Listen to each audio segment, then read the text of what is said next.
What's up, high levelers? Funnel Doc here. In today's video, I'm going to be going over the new AI flow builder. That's right, there's a new flow builder that you can use for conversational and coming soon voice AI. It's going to blow your mind. I got beta access. I'm pulling back of the curtain and show you what's inside. Let's jump inside today's video. All right, so to access this, you're going to go to AI agents and then you're going to go to conversational AI. Now, even though it is in conversational AI, the whole picture is they're going to actually have voice and everything in one spot in the end, and this will make more sense, and I'll show you in a second.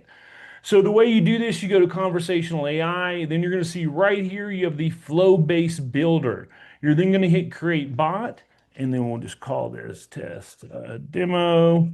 And then you'll turn it on, of course, for autopilot. You'll set whatever channels you wanted to set it to. You'll set it for how much your reply time is, all that good stuff. When you're happy with it, you'll then hit save. And then the next page is really just your knowledge base. That's just the normal stuff like anything else. And the magic really happens is on the next page, which is the goals, which is right here. You'll see a couple things that are different. First of all, there is no prompt area. You'll see it goes launch flow builder. You've got the ability to apply multiple different tones. Now you can click on, I believe, all these, but I would imagine it would only like two, maybe three at the most you'd really want to use because it's just going to confuse the bot if you use it all. The next section you're going to see is really for your tone and personality and like style of your bot. So here's how you're going to tell it, like it says, define how your bot should respond, tone, style, and communication approach. Remember, you're not really prompting here, you're designing your bot's persona right here. Next is going to be your intent behind your conversation. What is the purpose for this happening? Why is this agent engaging with this person for that specific conversation? And the next one's going to be additional information and business context. I mean, provide relevant business information, services, pricing, and particular instructions the bot should know. So this would be more stuff where you put like not necessarily FAQ, but if there's certain business information or just information that you want the AI to use on a regular basis, remember use work or knowledge bases when it's not used on a regular basis, and you put it in this type area when it is. You can also use custom values in all these, as you can see right here. Now, you'll see that the actions are very limited compared to what we're used to. They have auto follow-up. They've got the ability to hand off to a human, and these are the same things as before. If they say they want to talk to a manager, you can turn this on. If they lack information, you can turn that on too. You'll see here you need to assign them to a user. You go through, same thing. These are all the same thing as they've always been for the human handoff in the bot. Same thing as they have for the stop. And then you've got the auto follow-up once the bot is. And then you've got the ability here to let the bot be able to cancel and reschedule appointments. Now, once you've got that all set up, everything else is the same, dashboard's the same, everything's the same. Next thing you do is go right here to the flow builder. Now you're gonna see this looks just like your regular workflow builder. It's going to start at the top here with a initiated chat trigger. You're going to see this is automatically set up and it's going to automatically attach itself to that bot. So you'll see this trigger is attached to this bot. That way you'll have different workflows attached to different bots inside that builder. You'll also be able, as you see when you go out, if you save this, you'll be able to go out and it's actually stored in your automation. So if you go to automations, and you go to your most recent, you'll see here is the test demo one that I just made, as well as you can access it from here in the Flow Builder. I would recommend making a folder inside your automation so that you don't get these all mixed up and you're able to have your different bots separated from all your other workflows. Because you know as well as I do with all those workflows in there, if you don't use folders to keep things organized, you can easily get confused. So you've got a couple different things here when it comes to triggers. Now you've got initiated chat, which is the start one, which is set up as your regular, and then you can add up to 3 more triggers. Now, when you go into triggers, you'll see you only have really one type here other than your uninstalled apps. You've got your custom trigger. And in your custom trigger, you have 2 actions. You've got the ability for booking an appointment.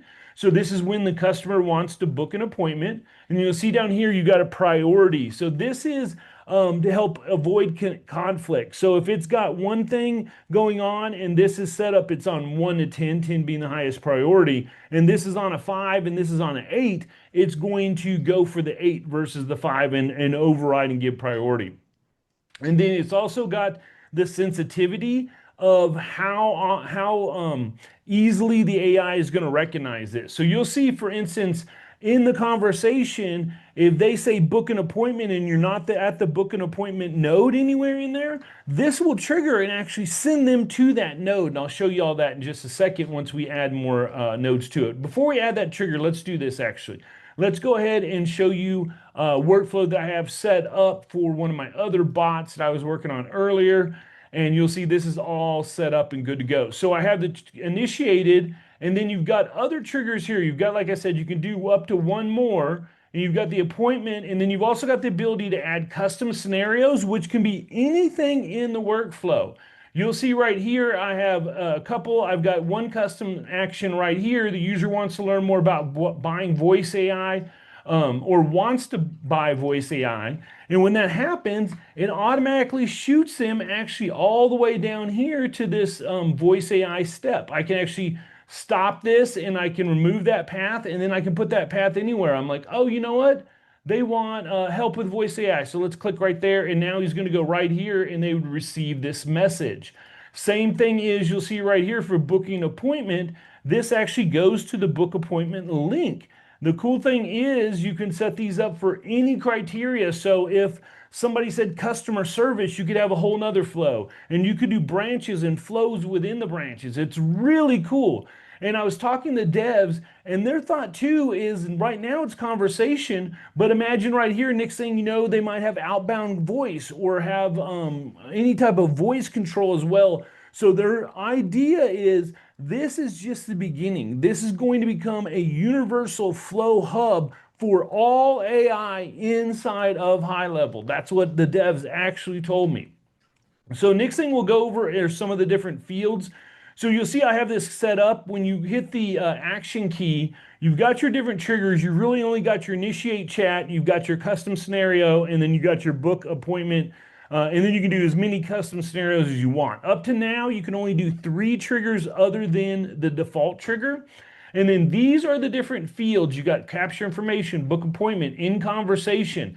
So in conversation, what that does is for certain businesses, they're going to want to book an appointment or they're going to take a final action and then they just want to cut it off. They don't want the bot to talk to them anymore after that. You'd use that, and at that point, it'd end the conversation. You also got the ability to do an AI splitter. So here is the AI splitter right here, and you'll notice it analyzes the conversation text and decides the path to follow. So it will be going through this, and then I've got an AI message here before where you can add those and you can put anything. So my message, and this runs off the prompt for the message. So this runs off a prompt of what the AI is going to say. So I said, gather information about the user's business and what pain points and bottlenecks they're experiencing. And then you can turn it on here to wait for the reply. So it'll stop at that step, wait for the reply. And then depending on how they engage, the splitter will then direct the user to appropriate branch depending on their major pain point and bottleneck is. And then I've got here, no leads, no sales, help with automation, not sure the pain points are. They want help with voice AI and they can't scale. So then it would pick that, and then you've got the ability to set a different custom message, which is just a specific message that is sent out. It's not AI driven. So just keep that in mind. The custom message is you just saying, yo, what's up, or whatever normal message. It'd be like a Facebook message or text message or any normal message, but it's not AI driven, where this is going to be AI driven. The next thing you've got is your bot transfer, where you can actually send it down that and it will hand it off to a whole nother branch or a whole nother conversation AI bot. Then if you want to continue the conversation, you can actually add additional instructions. And this is for someone where if they wanted like a basic FAQ bot, they didn't want to do any more actions, but they still wanted to be engaged with the user, you would use the continue conversation. This would allow the user to ask FAQ questions, to talk with the bot, to keep engaging, but not necessarily book appointments or do anything unless they, of course, during that conversation said, I want to book an appointment and this trigger, or if they said that they wanted to get voice AI, this trigger, it actually would sense that no matter where it is. The devs also said that the voice and chat are going to start becoming they're going to start knowing about each other's conversations. So conversations with AI are going to start being universal within the system, which is really cool. And the next thing you've got is the continuation. So you'll see, or the if then, you'll see that we've got here transfer, continue conversation. You can add tags. And you see these are special ones that they're recommending to use. These first couple ones are right here from continue conversation up are known as the AI actions. If you go down to the very bottom here, you'll see these are the AI actions, capture information, book appointment, but they do have what they say is recommendations. So these are other ones that they recommend. But once you get past it, you'll see that you can do all these different ones. You can add contact tags, assign users, notes, copy content. I mean, you can do almost everything. It looks like you can do even custom object stuff. You can send different communication depending on what type of channel it is. You'll see that the ones now they have I love this, that if it doesn't work, it now has a hover task on it that tells you why it's not working or why you can't use it. And you've got, see, all different types of stuff in here, man. You can use a whole bunch, as well as webhook, custom webhook, all your different internal stuff. I mean, look at all add to workflows. I mean, you can do so much in this. You got regular GPTs, you've got all your opportunities. I mean, it feels like you can do almost everything in this workflow, which is something I'm really cool, say is really cool, because one of the problems when they've done stuff like this before, especially with a lot of you who know when custom objects came out, that was a problem, is it felt very, very restricted and limited, where this seems like it's going to have a lot of flexibility. I mean, look right now, I can start sending stuff to Airtable or UpClick or Notion or a number of other things. You can do a bunch of stuff in payments. So I'm really excited to break all these down. So, and really get some case studies in here and start building stuff for you. So, but that's pretty much it. But you'll see here too, you can be able to actually add, depending on it, outbound, and then use these different type of actions. So you really have the main 1, 2, 3, 4, 5, 6, 7, 8 actions that are in it right now. And we've gone all over those. So this shows you the direction that Highlevel really wants to go with this. I'm super excited. I can't wait to see what new things they have up the pipeline. I'm honored to be able to beta test this. Most likely, no promises. You might be able to see this more in depth for the Level Up event, but no promises here. Thanks so much for watching this video. I'll see you in the next one. Funnel Doc out. Peace.